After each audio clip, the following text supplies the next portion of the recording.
to episode 3. They haven't kicked down the doors yet. The FBI hasn't knocked down the doors yet.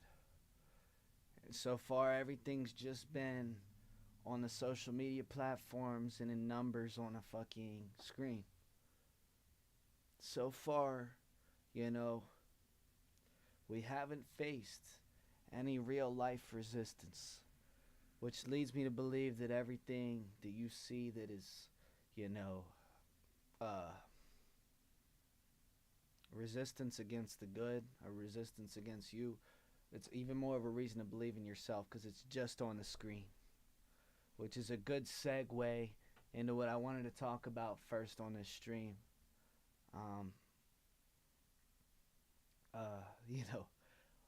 There was once a time when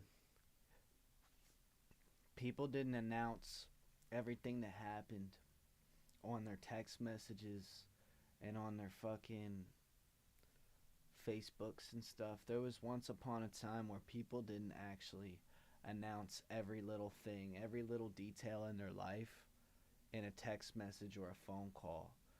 They would actually save that kind of information for the next time they see the person so that they actually had stuff to talk about.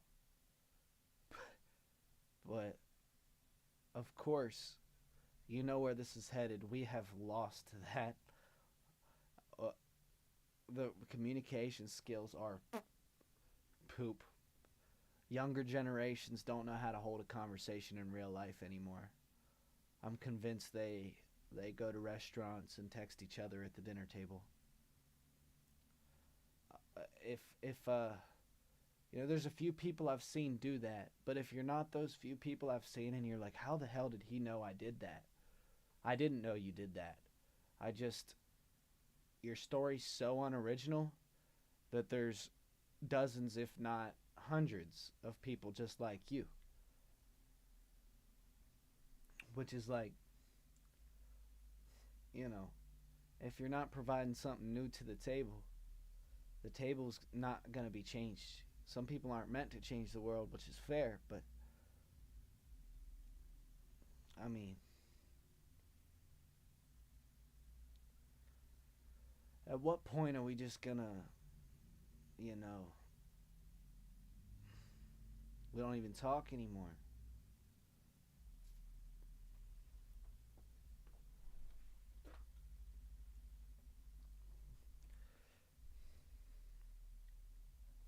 My allergies are still a little fucked. I'm hoping this shit goes away here soon. But yeah, there was a time when people didn't announce every little thing. They could go through the Wendy's drive-through, order a 4 for $4, and get a chicken nugget that wasn't as crispy as they wanted it to be, and they didn't feel this like human fucking what do you call it? Like a impulse to text someone that their chicken nugget wasn't as crispy as they were expecting.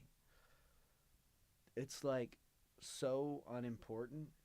You could have just saved that for the next time you saw him. And we don't do that anymore. Instead, we sit on the phone for hours and talk until our jaws are fucking in pain.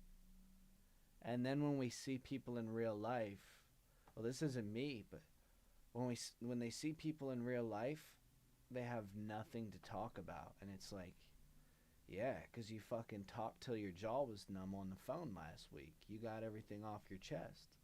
There's nothing to talk about. So you meet up with them and it's like, what is there to talk about? Why are we even doing dinner together if we were just going to do all that conversation over the phone?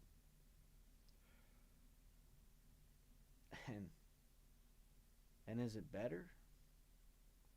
I mean, is the direction we started heading in where we're like, alright, we're just not going to leave the house anymore. We're just going to fucking talk on the phone all the time and we're never going to leave the house and speak in public.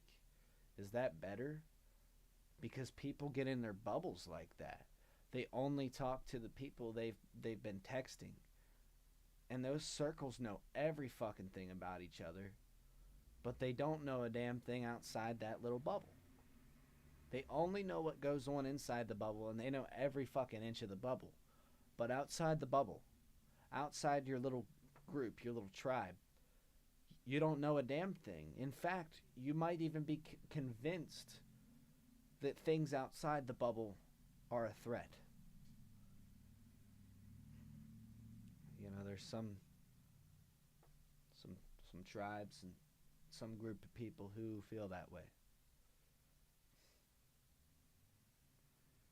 If you're one of the people living in a bubble, you're not free. You're living in the bubble.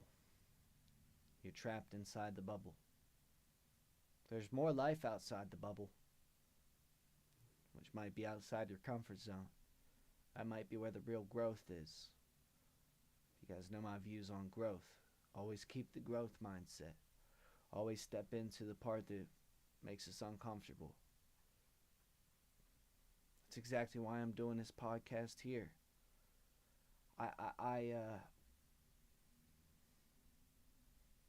This was something I didn't see myself doing for many years down the line. But I'm like, excuse me, I'm like, you know, it's better to happen now rather than later. It's better to get a head start on it and be like, yo, I'm 10 steps ahead on that, than to be 10 steps behind. And I'm going to adjust this a little bit.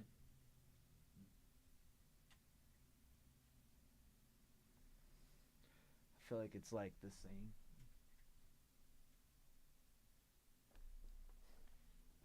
Just trying to center myself a little more. But we sit around, well, not me, not we. Some people sit around instead and yeah, I mean, it's just old.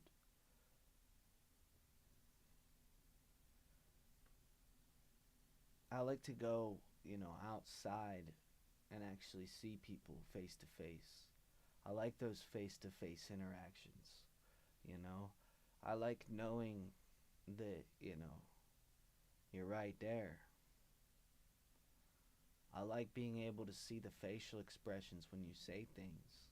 I like being able to, really feel that tonality in your voice, and whether you like lean in when you say a certain word or lean out, or whether you emphasize certain words like I've just done here, whether you add hand gestures to the speech that you said or the text that you sent. You don't get all that. You don't get any of it. Which is why,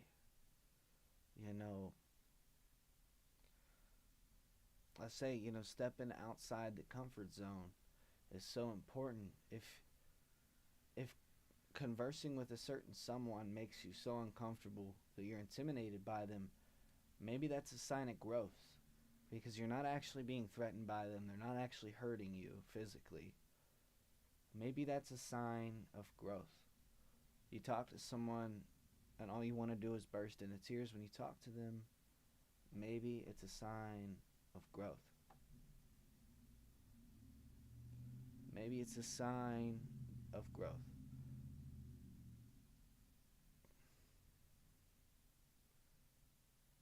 Like I said, I'm on this podcast. I thought it was going to be years from now, but I'm like, hey, I have a Canon Rebel T7i. I have a nice microphone. I'm like, if I'm going to sit here and not do a podcast at this point, what am I doing? You know what I mean? It would be stupid for me not to do a podcast. It'd be stupid.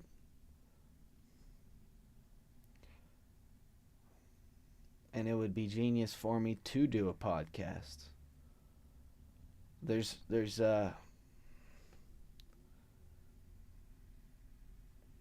a lot of things I feel like I have to talk about,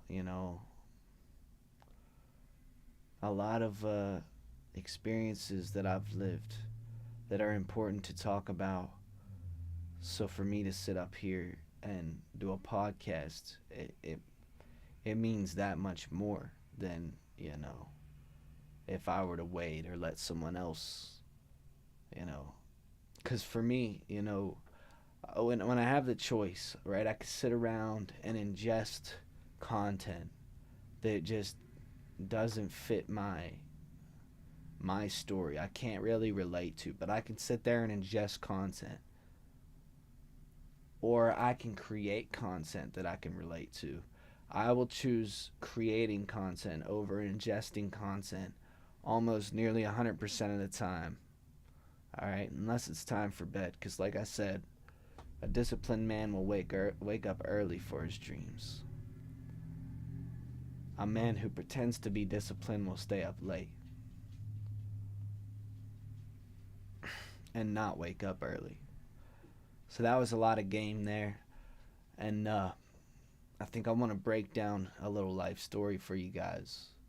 So I'm not sure if I told the story yet on here, but I worked at UPS for a little while. And this is not the same as the FedEx story. This is not to be confused with that story. But pretty much I worked at FedEx and UPS. I worked for both of them. And when I worked at UPS, make sure I get the levels right for this, make sure it's heard. I was pretty good at that job too. It's not much different than FedEx. I taught them a better way as well, because most of the same principles could just be pulled over. They were actually able to be flip-flopped, and you could do the work very similarly. Especially in the position I was in, there wasn't much difference in any of the things we had to do. Slight difference in like weights and stuff like that we got to pull things off, but the learning curve was basically non-existent. I was pretty good at that job, really good at that job, about as good as I was at the FedEx. So maybe better, because I had more experience doing that thing at that point. And I get into it's the same way that FedEx happened almost, except I didn't get fired. I didn't get fired from package handling. I instead got promoted to delivery driver at UPS. And I had my doubts, but I still believed in myself. I chose to believe.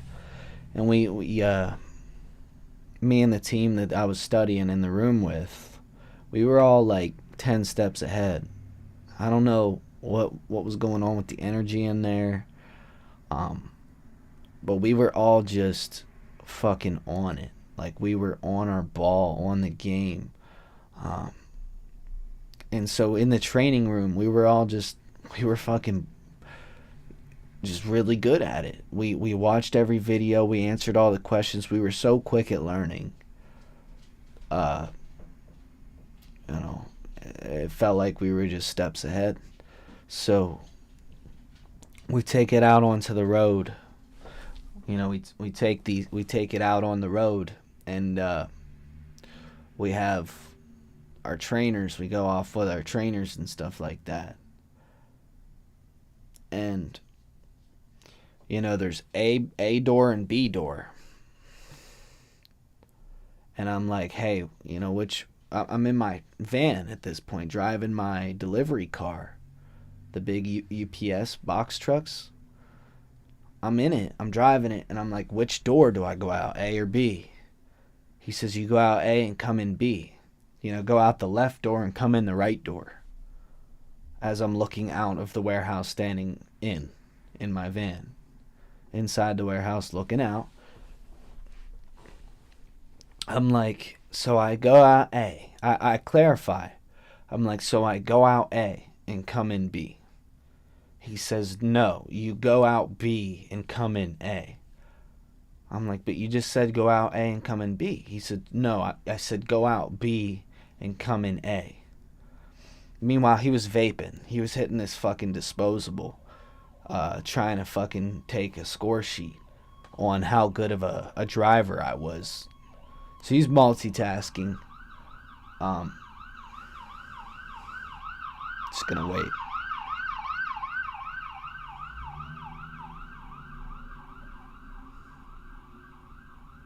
So he's multitasking, right?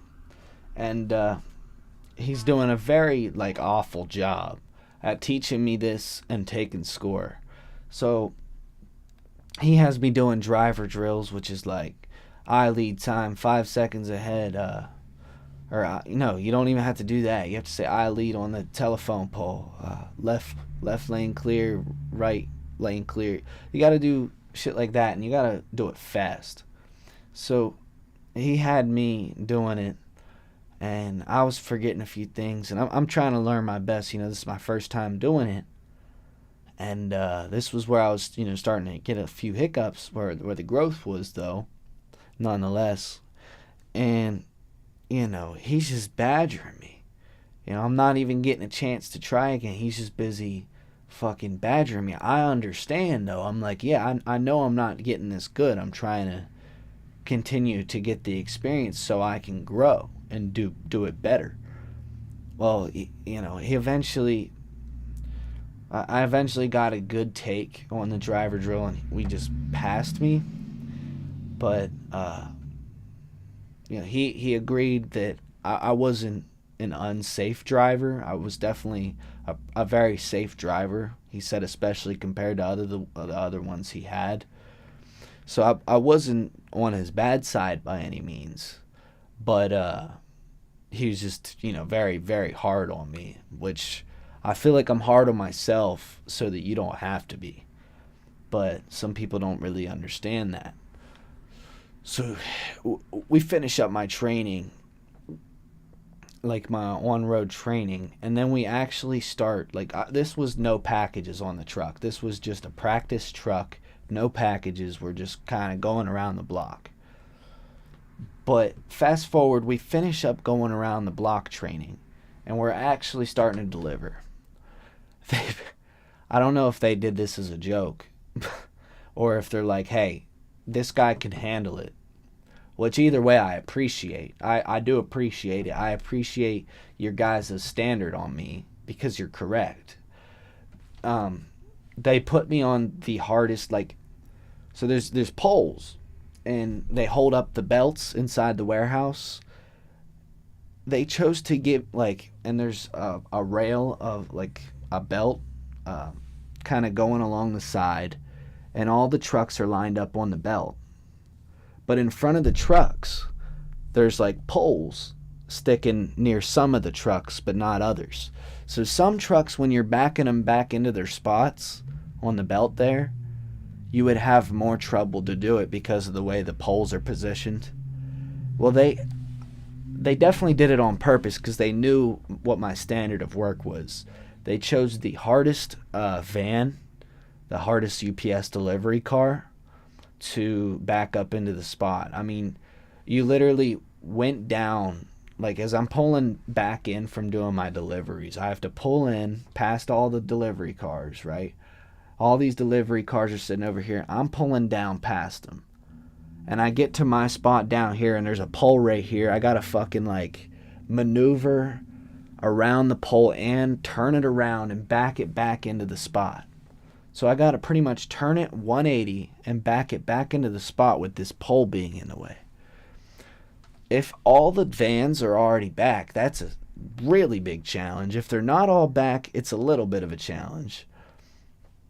I'd go as far as to say it's pretty easy when not all the vans are back. You just got to pay attention to what you're doing.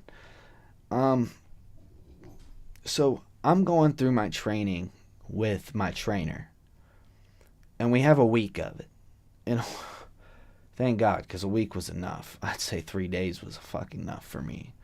But we get out there on day one, and we're going through the DVAR checklist, and checking all the lights and stuff, and the windows and the doors and the I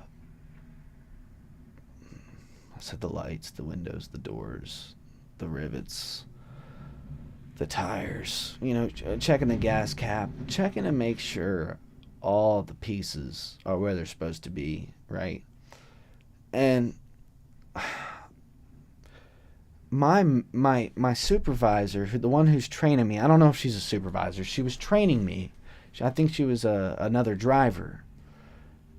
She's telling me, as I'm about to do something, or when I'm going the other way around and I'm coming back to it, she says, you got to check the door. Like, as soon as I walk out the door, she's like, you got to check to make sure the door latches. I'm like, I'm getting to that. I'm checking the lights right now. Or like, I'm getting to that. I'm checking to see if there's oil under the car right now. And I'm explaining this to her. I'm like, pretty much saying, I'm not doing it in the order you're asking me to, but I am going to do all the stuff. I'm just doing it in whatever order feels natural. She wasn't having that. She was not having that. She wanted to make me her bitch. So I had to do it her way, or there was no way. And I don't work like that. If you know how I work, if there's something I got to do in no specific order, and you're asking me to do it in a specific order, I'll look at you like you're fucking wrong, because you are. So we get done with the checklist, and I go into the DVAR to make sure it's signed off. And she's telling me, I got to do this, I got to do that. I'm telling her, listen, I am one person. I can do one thing at a fucking time. I said, please calm down. And we moved forward. We kept moving forward. I miss, first day delivering, second, maybe third day delivering, I missed a delivery on the Dyad. And this thing, it's slightly different than the Zebra that you use over at FedEx. It is a little bit different. It's not super different. It's not like I had a whole different fucking job or anything. But it's enough that I need to, pay attention here to the map, and it's a little different on the map, right? So I'm doing these deliveries, and I drive past one. Or I drive past the neighborhood where I got to turn into to get to these ones. So I go to the next neighborhood to turn around. I turn into the neighborhood, and she tells me, just turn into this person's driveway and turn around. Excuse me. I'm like, are you sure we should go into this driveway? I'm like, they taught us in training not to drive into people's driveways. She said, no, pull into the driveway here and then turn around and go back and get your delivery. I'm like, okay. So I pull into the driveway. She says, don't pull your nose end into the driveway. She yells it. She was already pissed off. I said, we weren't supposed to be in the driveway at all. She fucking slams the door. She slams it. And,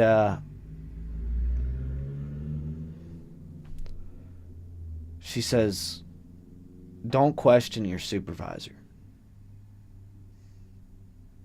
And she didn't say that as calm as I did. I'm not even gonna, not to question a supervisor. Beyond the fact that we should literally question everything, to yell at me not to question the supervisor, it's like, you might as well have just put the dog leash on me. I mean, really, you might as well have just walked up, put the fucking leash on, and fucking call it a day. But instead, we're gonna pretend, right? We're gonna pretend like you're correct and like you have righteous anger. Really, you're just angry because I was being correct and I was questioning you out of my better judgment. So we get back to the warehouse, and the manager, the real manager, the one who is training me's boss, steps in. She's like, well, no, we have to step into her office at the end, right? She's like, don't go home after we're done with all these packages. We have to talk to my boss. I'm like, okay, let's do that. So I'm talking to the higher up here, the one that's the boss of the trainer. And she says, what is all the ruckus? What made today so difficult is pretty much what she asked. She said, I want you to go first, and then I want her to go next. She said she wanted me to go first. So I'm like, okay. I told her, we get out there. I missed a delivery. She told me to turn around in a driveway. I told her we weren't supposed to. I said she also missed a stop sign. She drove right through it. She was mad at me, yelling at me, too busy yelling at me. She missed the stop sign. I said, I was under pressure too. I was mad too, but I didn't miss a stop sign. I said I was mad too, but I didn't, ask people to do the wrong thing. I didn't ask people to pull in driveways they shouldn't have been in. And you could tell that when I'm telling my side of the story, she is just shrinking, like size-wise. Like she's just shrinking.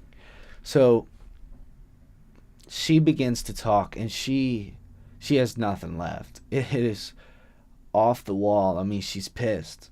She is pissed. She doesn't really have any like cold hard facts.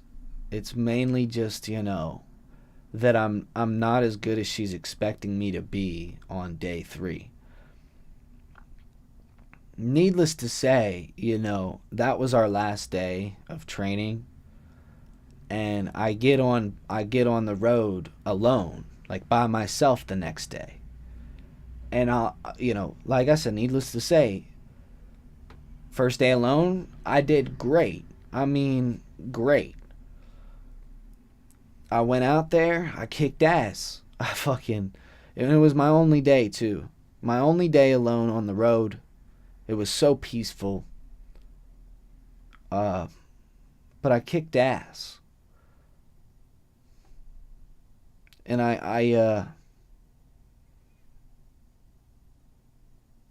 got home, and I wasn't, I didn't have any trouble going through all the steps when I was alone than I did when I had a trainer. It was a lot easier to kind of, keep on track and stay focused.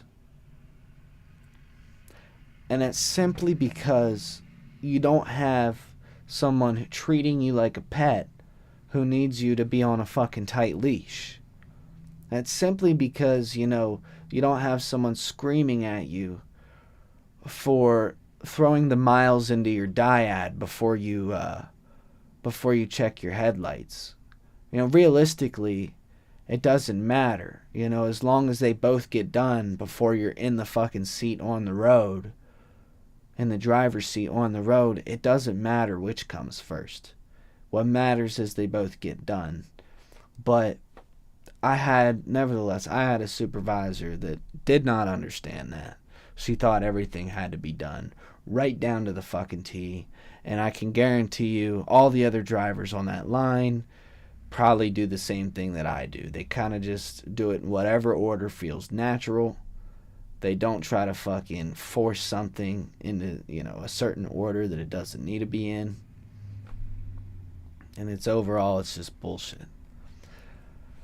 Now, on one of my days of training, she tried to get me in a DQ, which is disqualification, because she asked me my 5s and 10s, and I'm not getting it verbatim, I'm not getting it quite word for word. And pretty much what I'm trying to tell her is, hey, I can apply these rules on the road. I don't need to say to you exactly what each rule is, but I know how to use it on the road. I know how it works on the road, and I know how to apply it over what I'm doing. Well, she said, no, you need to know it verbatim. I said, okay. And I still figured it out while I was driving. I figured out how to speak it. It took a few tries, but we got to it. And I guess in short, what I was trying to explain to her is when I actually apply something, I'm going to retain more of it than if I just know it verbatim, than if I can just speak it to you. A lot of people can speak to you the Constitution but don't really know how to apply it. A lot of people can speak to you the guidelines to the Da Vinci Code but don't know how to apply it. I don't know. There's a lot of people who can speak things but can't apply it. And once you start applying things, that's when you actually learn it and you actually retain the information. Application is the highest form of knowledge you can do. Like, yeah, we can sit and learn about biology for fucking weeks. We can read the biology book for fucking weeks. But if you're actually in there, like, creating bioengineered species, you're going to figure out more than the biology book can teach you. So in short, don't trust a supervisor who only knows how to read a book, who only knows the book. Because if they actually have real experience and they're not open-minded enough to like live in the real experience, then the book is going to override their experience. The book will override the experience. So be careful with people who are so by the book that they're almost hypocritical, you know? Like, you're supposed to stop at stop signs while I run through them. That's what my supervisor thought. That's how my supervisor thought that her position worked. Just like cops, you know? Cops, they're like, I can run stop signs, but if I see you running a stop sign, I'm going to pull you over. Some cops think like that, and it's like, well, that's wrong. There's a reason we have body cams now and stuff like that. On the other hand of the cop argument, there's some people who would say that a cop pulling someone over for speeding, they have to be speeding to catch up to the speeding person. And to that I say, you know, by the laws of physics, they have to step into hell for a heavenly cause, some would say. Others would say they have to go over the speed limit to catch someone going over the speed limit. That's just by the laws of physics. We can't somehow break the laws of physics instead, because that's impossible. So if we have to break a law to get people to obey law, hopefully it would be the smallest one possible, because it would be physically impossible to break physical law, which states if I'm going 25, I can't catch someone going 50. That's just physics. But there's some people who would argue, you know, the cop sped as well and he should be held accountable. I'm like, that's bullshit. The cop wouldn't have had to speed if you didn't speed. Because now the cop has to pull you over. He has a reason to pull you over. You broke the law. You went over the speed limit. So, yeah. And,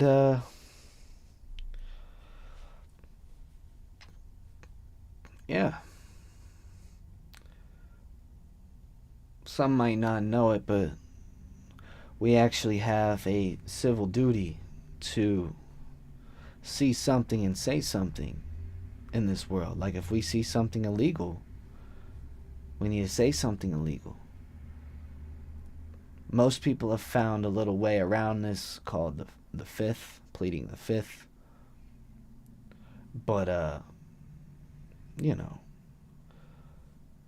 seeing something and saying something is undoubtedly a good practice. It's quickly being demonized in today's world. You'll find that as soon as you speak up about some sort of injustice and it's true, seeing something and then saying something, you'll realize just how quickly that person is alienated in contempt. What did we just say? I want to make sure I said what I think I'm saying. Define contempt.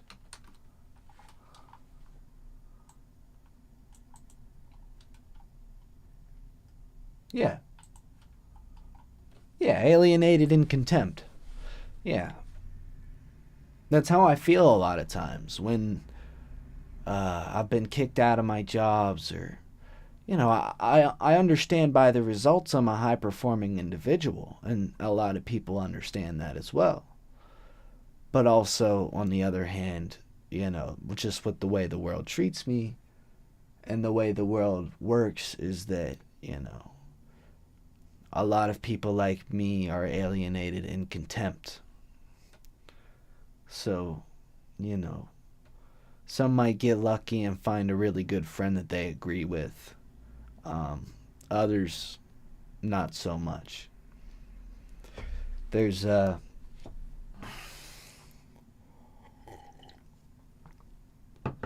more to my UPS story. So, I pretty much get told, on Friday,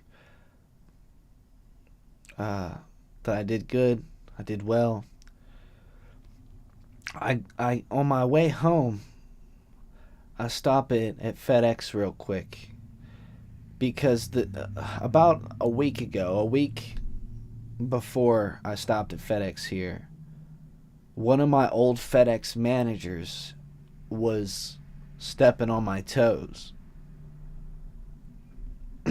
How is he stepping on my toes, you might ask? The old FedEx manager was messaging my girlfriend. So I'm like, dude, come on. We're both grown. You know where the boundaries should be. You shouldn't be texting someone else's girl.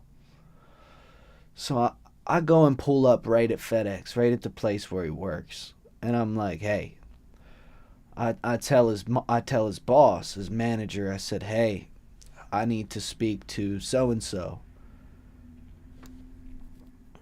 The person who messaged my manager, the person who messaged my girlfriend, and the manager says to me, what's this about, Ben?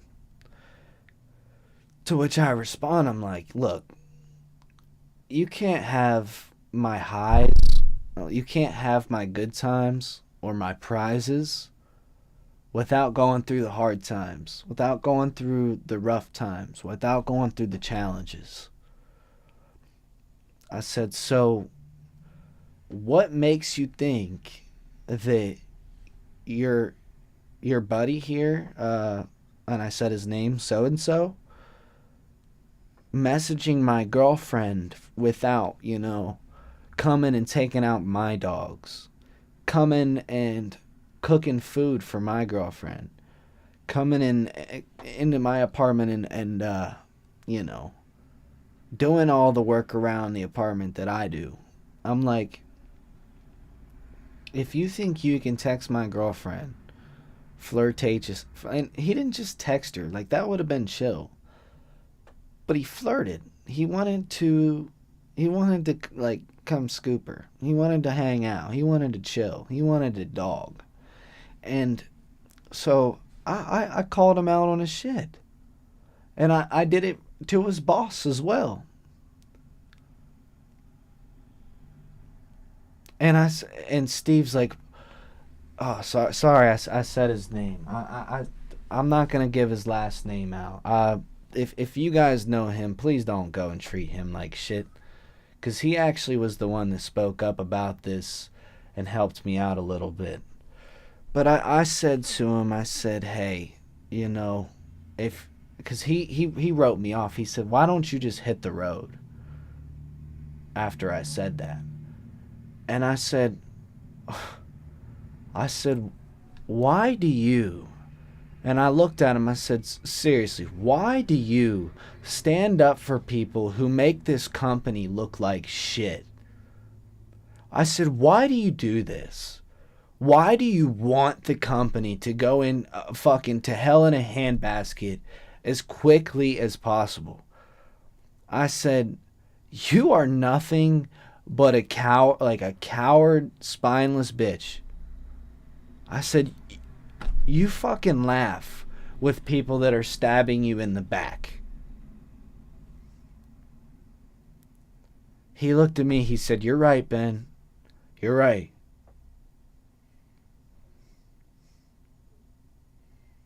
Yeah, I know I'm right. I'm not being fucking paid to say what I say.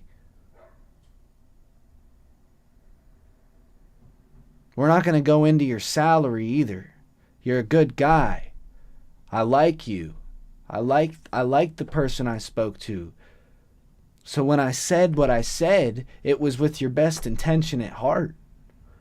That you're not standing up to people who are stabbing you in the back. But the person who's not stabbing you in the back and has your best interest at heart, you're going to stab them in the face. Me. So why did I have to hit the road? I'll tell you why. It's because what I say initiates the real outside the comfort zone. It initiates the real discomfort, the real growth. What I say when I pull up and talk to people, it goes back to and this is a nice way to circle around to the beginning of this podcast. I talk to people with the important shit. When I pull up, I have things to talk about. Things that matter. When other people pull up, it's, the fucking alien on the news. Or the goddamn chicken nugget wasn't crispy enough. Or, I honestly don't give a fuck.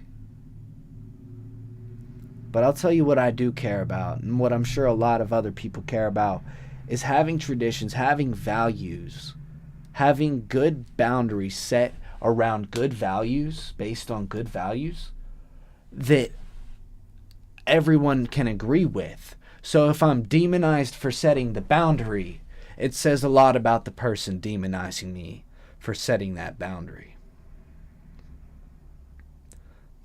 For instance, I go up and I tell the manager, hey, not supposed to be texting my girlfriend. And if you look at me and say that I'm the problem there, it really says a lot about you, doesn't it? So I go back into UPS. And meanwhile, I had, mind you, when I went into FedEx and had that conversation with my manager, I had my UPS Browns uniform on.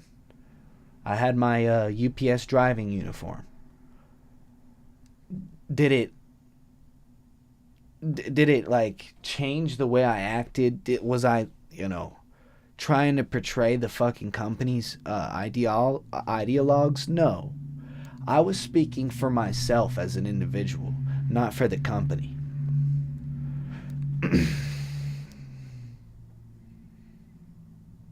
So FedEx reached out to UPS and told them about, me standing up to the chaos. They said, he came in and they left out the part, where their manager was texting my girlfriend. All they did was call up UPS, my job. FedEx called UPS and told them that I was out there. They said I was the one causing chaos, is what they said. which obviously couldn't be further from the truth. As I sit here and explain to you guys what really happened, you realize, well, that wasn't at all true. Ben was standing up to the chaos. Ben was standing up against the chaos. So I'm like, all right. I go into UPS, and this was the day I didn't have a trainer. We finish up everything, and they're like, hey, we got to talk to you. And I'm like, what do you mean? They're like, hey, we got to let you go. They're like, we got to take your badge or whatever. And I'm like, what do you mean? They're like, yeah, we got to let you go. We got to take your badge. We heard what happened at FedEx. He said, you were in there. He said, causing a ruckus. He said, did you happen to be in your Browns uniform? I said, well, yeah. And they went, like everyone in the room went, because they knew, like, I'm a good worker, and they didn't want to do this shit. They didn't want to take it down this route. Well, of course, there's always that one guy that has beef, and his fucking gun is ready to fire. His guns are blazing when it comes to, just cutting people out. So they were hesitant on firing me. My original managers there at UPS, they were very hesitant on firing me because they liked me as a worker. They liked me there. They knew that I did a good job, and when I was there, things ran well. So they were upset to fire me, but they begged me to go to a union meeting. They said, go to the union meeting, just do it. They said, we want to get the full extent of the story here. They pretty much made me feel like they wanted a better idea of what was going on. So I'm like, sure, let's go to the union meeting. And when I get there, there's this guy on salary who's, in a suit, while everyone else is, wearing normal clothes. There's this one guy in a suit with his laptop, fucking legs, legs like this. You know what I mean? Like a slick motherfucker. Pretty much just looks slick, but his mouth is a loaded revolver ready to fire at whoever he feels necessary. So he comes in, and rather than trying to get like the big picture, he is just completely, I guess the word you could say is antagonizing. Like, that's the best word you could use here. He comes in no positive outlook whatsoever, just completely negative, and he is antagonizing the whole time. And none of what he was saying was, none of what, he was saying was like really true or correct, because it was just because of the results. He asked me if I worked there before, which I did back in 2017 or whatever, many years ago. I openly admitted to that, and he said, yeah, which is weird, I don't know. He said, which is weird, I have no idea how you got hired back. Because I fucking do a good job, bitch. That's what I wanted to say. But of course they have me fucking, you gotta be fucking respectful. At what point should I should have taken the filter off and said that? Because I let this guy completely slander my fucking name in this meeting, where I was under the assumption, or the idea, I was under the influence of the idea that we were going in there, all of us as a collective, the union meeting, to get a better understanding of the experience I had there at FedEx, with the manager texting my girlfriend and me standing up to that. But instead, this guy named fucking, I'm not going to say his name, he's on salary, and I guess he's a important guy in the union. I cannot make this up. He says pretty much the idea in his head is that I was the one causing the chaos. And that I needed to sit down and humble myself. Which doesn't even get into, the real damage that he's going to face in karma. Because I'm sure by now he's experienced, if he has a wife at home, I'm sure she's getting railed by the fucking pizza delivery guy.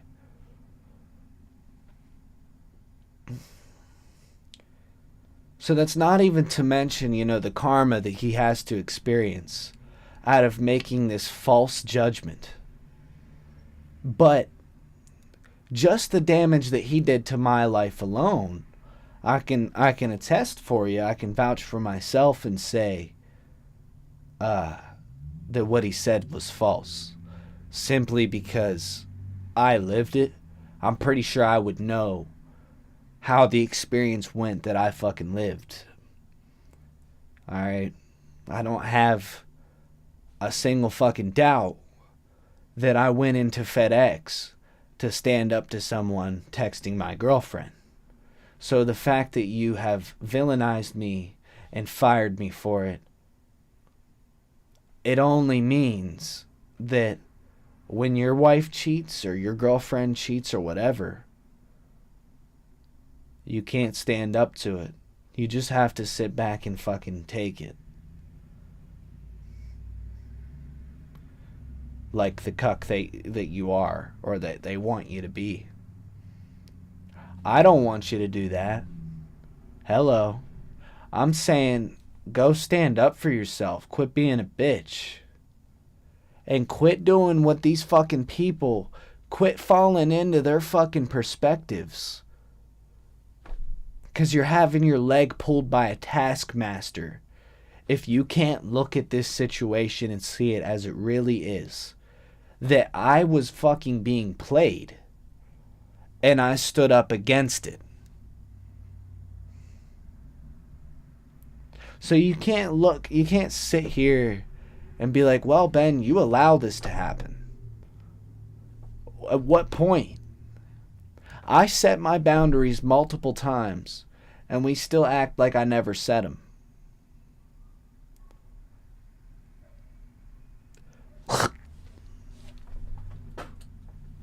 Excuse me. So I just wonder, at what point people are ready to step into reality. Get off the phone. Stop doing what their fucking boss tells them to do. And just think for yourself. In situations like that especially. Maybe when it comes to actually applying rules and shit like that, don't completely think for yourself, but follow the rules and methods. But when it comes to trying to understand if someone deserves to be on the team or not, I think it's really important to look at things as they truly are, and to not let your anger just shove someone else down. But that's life, as many people would say, and it's the exact reason that I am no longer looking for a job.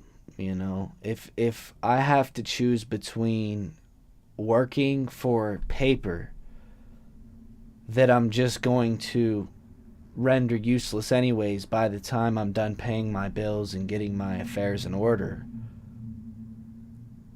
that by the time I have free time, I have nothing left to show for it. Nothing new. If I have to choose between that life on the hamster wheel and ending up in the same spot each week versus, choosing my own endeavors and maybe ending up with a fucking podcast, if I want to take it in a whole nother direction tomorrow, I can do so. and I can gain different experiences that aren't just doing the same thing over and over and over again. But instead I can be like, hey, this day I'm going to do this thing, this day I'm going to do this thing, and then the next day I'm going to completely switch it up. I can do that if I want to. Or like, I want to explore some hypotheticals on this day to see if there's pros and cons of it, you know, and then, or explore a different method on this day and see if it's better than my old method. I can't do that at work, you know. A lot of people go years in a fucking office job, a cubicle, a fucking warehouse. They go years. They're like, man, I'm this experienced individual, man. Look at this. Experience doing what? The same fucking thing every day? And so I rest my case, you know. Anytime I want to do something different on this podcast or on my music, I can completely change the vibe of the melody I make. I don't even have to wait till tomorrow. I could start whenever. But, yeah.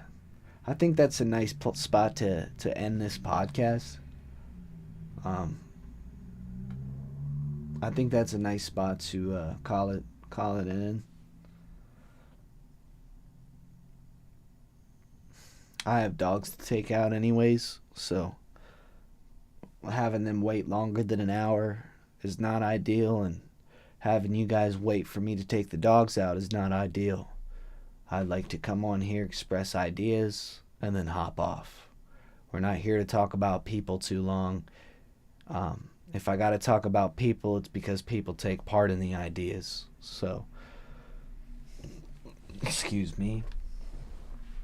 They say the great people talk about ideas. Average people talk about other people. But great people will talk about ideas and people if their ideas include the people. Which, of course, as a leader, most of my ideas do. If you enjoyed watching, leave a like, you know the outro. Alright, peace out, everybody.